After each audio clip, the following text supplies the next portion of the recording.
Nico nga pala. Yan, puntahan natin yung bike. Merong nang bumili ng rim. Papakalas natin yung rim. Para mapos naman ako. Tara, let's go. At yun pala mga boss. Nandito tayo sa sa Bacolod, Santa Mesa. Punta tayo doon kay Ambot. Nandun yung bike. Para mapakita ko rin sa inyo na baklas yung rim. And makita nyo rin kung saan siya i-deliver. Tara, tara, tara.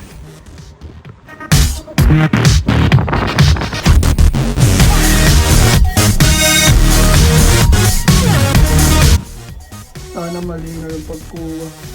Pero mamaya picture ang ulit ng ring na ito.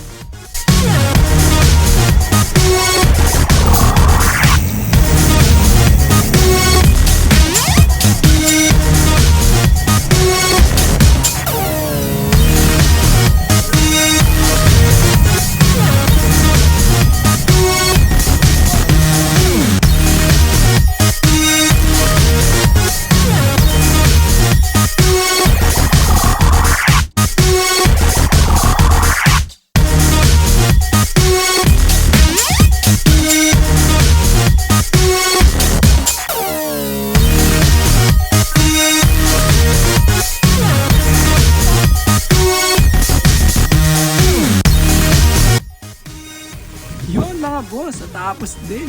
Naka-bubble wrap na at nakapaayos na siya. From Mindanao pala siya i-deliver mga boss through GNT. Pero baka bukas pa siya may process ma-deliver kasi yung kakilala namin sa GNT absent, wala. Friday pa lang ngayon. Kaya yun mga boss. Follow up ko na lang din yung update doon kung na-deliver na sa doon kay sir. And thank you rin boss sa tiwala sa pagbibigay ng payment first transaction natin. Yun mga boss, hanggang dito na lang ulit. Maraming salamat sa panonood. Kahit sa